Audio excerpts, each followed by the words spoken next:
জানাবো metal presence কৃষি সংবাদ সুজলা সুফলা।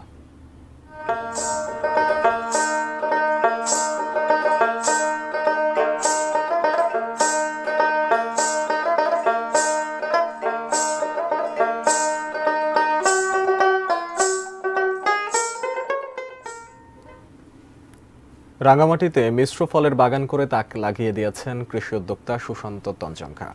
জেলার মগবান ইউনিয়নের সোনারাম কারবারি পাড়ায় কাপ্তাই হৃদ ঘেঁষা সবুজ পাহাড়ের বুকে 10 একর জায়গা জুড়ে কয়েক বছরের চেষ্টায় গড়ে তুলেছেন মিশ্র ফলজ বাগান।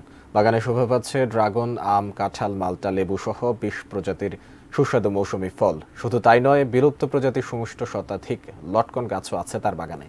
কিছুদিন আগে বাগানে লাগিয়েছেন ফিলিপাইন এমবি সুইটস জাতের আনারস ও কফি। চলতি মৌসুমে বাগান থেকেই ফল বিক্রি করছেন কয়েক লাখ টাকার। সামনে তা আরও বাড়বে বলেও আশা তার।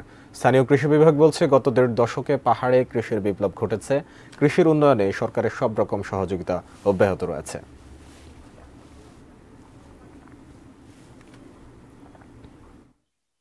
যে কোনো চাষি, সে ছোট হোক বড় হোক, সবার জন্যই আমাদের সেবা উন্মুক্ত। আমার গাছের দূরত্ব কত হবে, কোন জায়গায় কোন চারা রোপণ করবে এবং চারা লাগানোর পরবর্তী যে ম্যানেজমেন্ট, সেই বিষয়গুলি আমরা তাদেরকে পরামর্শ দিয়ে থাকি।